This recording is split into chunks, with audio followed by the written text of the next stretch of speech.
What insight from your story would you like people to remember? This is quite powerful. What is it that you need people to remember about the story you've shared? Anybody want to jump in on that and kick us off? I'll share something fun. Thanks, Kelsey.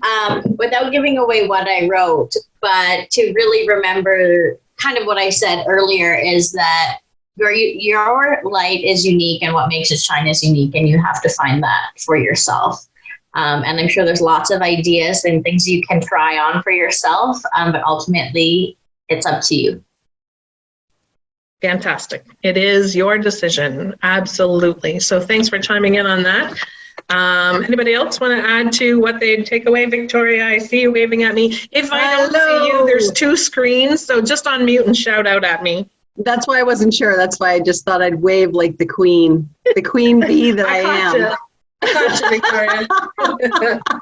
Right. Yeah, I've just been sitting here in amazement going like, I don't even want to talk. I just want to be in the space of it. All of the magic, so much magic and love and possibilities. I'm trying to remember what I wrote in my chapter, but I think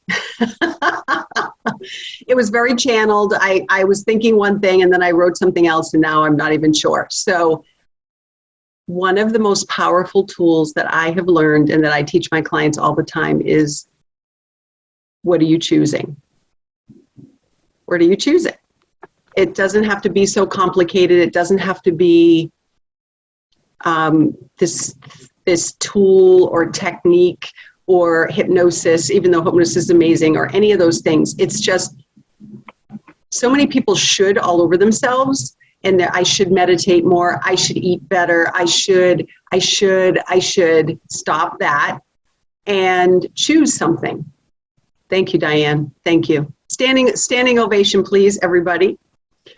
So if you just added that question to your calendar, to your thing on your phone that pops up every hour, what are you choosing? Stop making excuses for what you're doing. Are you choosing, to drink the 3 glasses of wine? Okay, you're choosing it. Stop beating yourself up and judging yourself. What are you choosing? Well, I'm going to choose this thing. This is the new thing I'm choosing, right? So it's so simple. Typically I work with clients for a period of 6 months to a year, and they get amazing results because they're showing up and doing the work.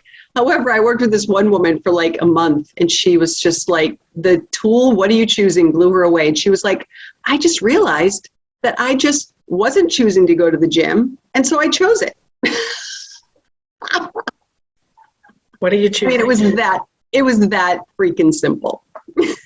Fantastic. That's awesome, Victoria. I hope it aligns with what you wrote in the book. And when you get your pages, you'll be sure to let us know. Whatever's in there is aligned. Whatever's in there is magic, so it doesn't matter, right? If not, then that was an extra breadcrumb for everybody. Fantastic.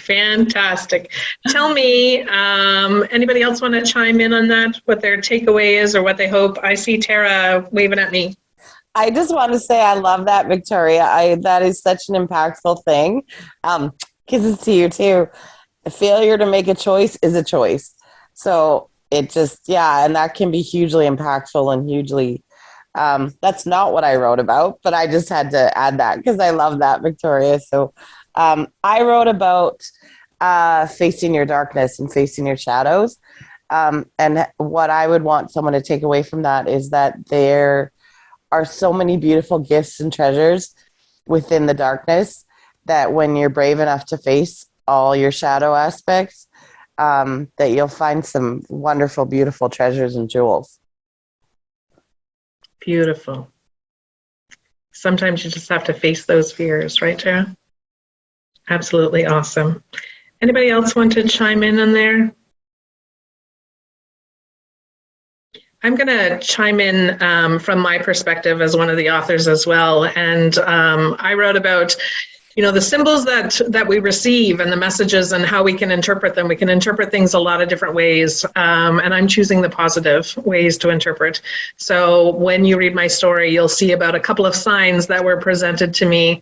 and one was a two-story house. And as I was driving down the road, feeling quite lonely and struggling with my own demons and looking for a little bit of care and concern, I drove around the corner and came upon this two-story house, and it had a heart made out of lights on the side of the building. And the message for me was, love is around every corner. You just have to get around the corner. So I encourage you to get around the corner and take a look at what's on the other side, because you just never know where it's coming from. So